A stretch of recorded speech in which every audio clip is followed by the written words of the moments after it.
Hello, students. Today we're going to be looking at the topic of dreams.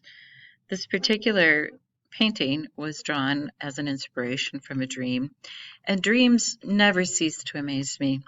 The other day I had a dream that I had arrived at school and that I couldn't find any of the materials that I had prepared for class. It was a little bit of a nightmare, to be honest.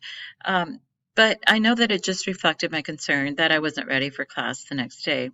However, I truly believe, as do many people, that some dreams do provide us deep insight into things that are of importance to us or even things that are perhaps in our unconscious mind. So today we're going to look at some fundamental dream theories. I'm also going to attach some videos to our Schoology page. So dreams, in a survey of 700 students, these were, and as you can tell, this is a fairly old survey, but I find that these dreams are still fairly common. As I go through and ask my class, what have they dreamt about? Well, falling is always number one, and being attacked or pursued is a close second. You can look at that list on your own if you want to, but as you can see, there are a lot of common themes in dreams, especially that falling or being attacked or pursued. Flying is another one that a lot of people experience. I experience flying, and it's actually kind of fun. It's pretty cool to be able to fly in your dream. So how do dreams actually work? Well, first of all, the pons suppresses your motor cortex.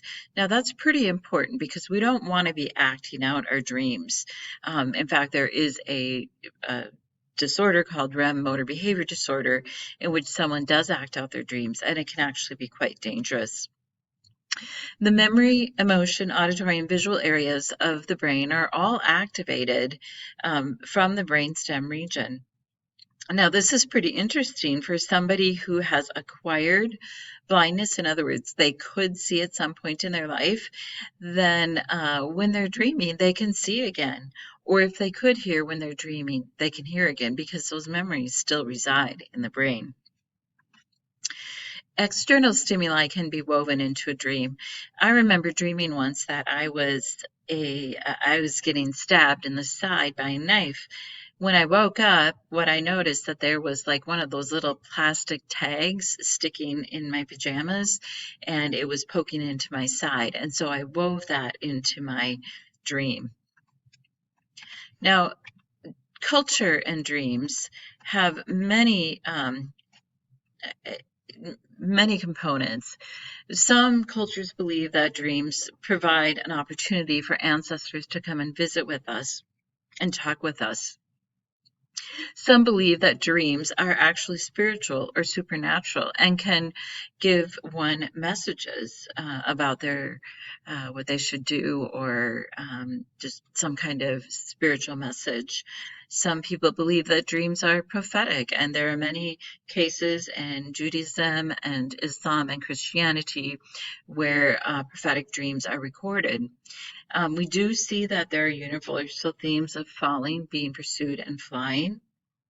And in some cultures, it is strongly believed that particular dreams are symbols, that if you dream about a tree, for example, that means that you're dreaming about, I don't know, making a bridge. So we're going to look at 3 dream theories, and I'd like you to keep in mind that no single theory accounts for all dreams. It is very possible that some dreams are merely nonsense. It is possible that some have deep meaning. I'm going to start with the Freudian theory, the psychoanalytic dream theory called unconscious wish fulfillment. This is Sigmund Freud, and he believed that sexual and aggressive instincts motivate our behavior, but that in contemporary society, and that was in the late 1800s for him, early 1900s, that those particular instincts needed to be repressed. In other words, you weren't to act on them. And then he believed that repressed urges and wishes surface in your dreams. They acted as kind of like a valve or a psychic outlet for your repressed wishes. In fact, he called the dreams the Royal Road to the Unconscious, and he published a book in 1901 called The Interpretation of Dreams. he expected this to be a wildly popular book. However, it really wasn't at the time. But in it, he laid out the basics of his dream theory. So there are two components. The first is called the manifest content, or the surface storyline. This contains symbols from the unconscious. So a bird, an egg might represent fertility. A mask might, represent hiding oneself from somebody.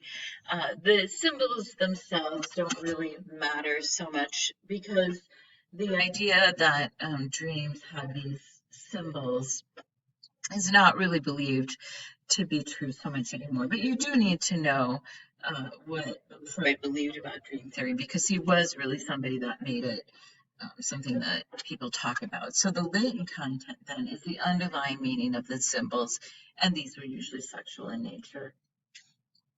Now, this is an example of dream symbols. This is from an Indonesian dream symbols. So if you have a good dream where you receive gold, that means you're going to have a good rice harvest.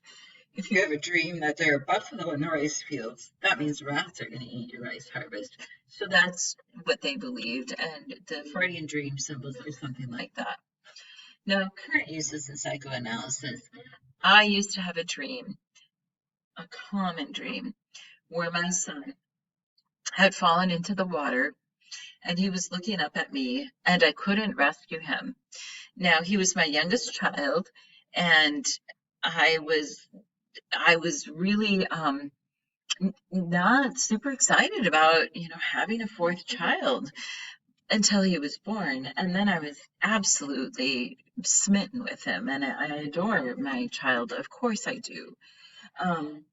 So why did I have this repetitive dream?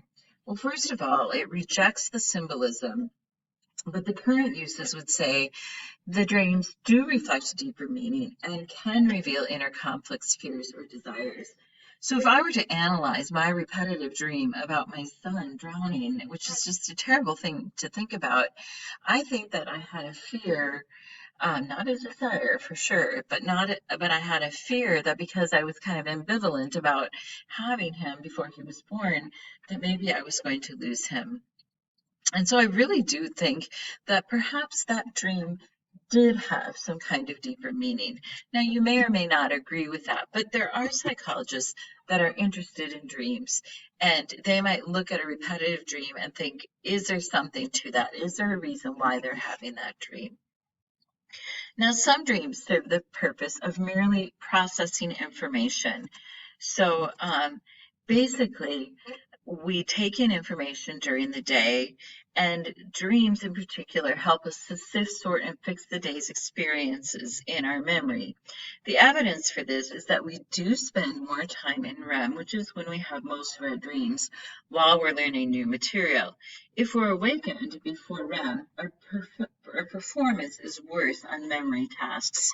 The video that you were to watch yesterday, the Scientific American video, shows that phenomenon. If you did not watch that video, I would ask you to go back and watch that video today, because it does look at the information processing theory. And then finally, we have Hobson and McCarley's activation synthesis theory. These guys come out of Harvard, and so they first of all talk about the origin of the dreams, or the activation of the brainstem circuits, and they would say, as you see in number 1 there, the brainstem fires and then just randomly throws these neural impulses out to multiple parts of the brain in the cerebral cortex. The function of dreams, then they would say, is to synthesize, and to synthesize means to put together. So to synthesize all of these dreams, the memories, emotions, sensations, etc., and create order out of chaos, as we normally do in everyday life. And sometimes we come up with some pretty fantastical stories. Now, initially, Hobson and McCarley believed that dreams were meaningless byproducts of that synthesis, but they've revised that belief somewhat to suggest that the way that the brain does weave the stories together does indeed reveal something about the dreamer. And I think this is true as well as I think about my own dreams that I have looked at over the years. What do these dreams say about me? I am going to mention a couple more here, although these are not going to be on your questions, but REM does appear to foster brain mapping and preserve neural pathways, and we can see that REM sleep decreases with age. So we know in infancy, early childhood, we spend a lot of time in REM, and it's believed that's for brain mapping. They're not really going to have a lot of deep dreams. And in fact, fetuses even have REM sleep. And then this last one I think is kind of interesting. Part of dreams, it's believed, reflect our growing concepts and knowledge. So we have very concrete dreams when we're younger. They help our brains to mature and develop. They actually help us practice responses to potential threats. So when I was a little kid, I had dreams all the time about being chased and how I would respond to that dream. And I had the slow motion running and everything that a lot of people have. But then as we get older, our brains create much more meaningful and deeper dreams. And these are the ones that really fascinate me. So if you haven't watched the Scientific American video, please do that. Please read your textbook about dreams. They are a fascinating subject, but that's it for today. Thank you. Bye.